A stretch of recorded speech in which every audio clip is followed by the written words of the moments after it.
عارف أكتر حاجة بتوجع؟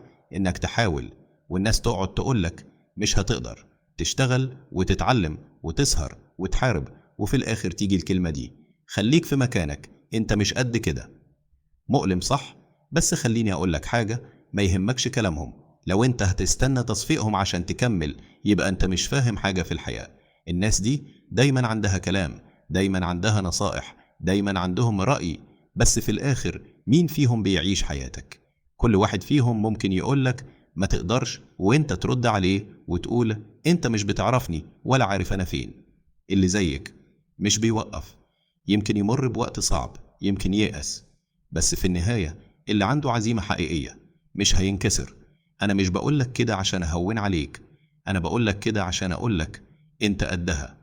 التعب مش نقطة ضعف، التعب ده هيوصل بيك لأماكن ما كنتش تتخيل توصلها، والوجع ده بيديك قوة مش بيخليك تضعف. لو كنت عايز تصدق إنك هتنجح من غير تعب أو من غير صراع أو من غير ألم يبقى أنت غلطان. النجاح مش حاجة بتيجي زي ما تتوقع، لكن لو كان عندك إيمان بنفسك، لو كان عندك القدرة على التحدي، أنت هتوصل. ماشي في طريق مليان تعب، خناقات، ساعات هتحس إنك مش قادر تكمل، لكن كل خطوة بتخطيها هتكون أقرب للحلم. وكل مرة تقول خلاص كفاية، فكر ليه بدأت في الأول. فكر في اليوم اللي قررت فيه تبص قدام بدل ما تقعد مكانك، وكل مرة حد يضحك عليك أو يستضعفك، كل مرة حد يقولك أنت مش هتقدر توصل، رد عليه في نفسك: أنا مش محتاج رأي حد علشان أحقق حلمي. أنت مش لوحدك، في ناس كتير عاشت اللحظة دي، في ناس كتير كانت في مكانك، لكن كل واحد فيهم قرر إنه يكمل، قرر إنه يتحمل، قرر إنه يوقف ويرد: أنا هكمل مهما حصل.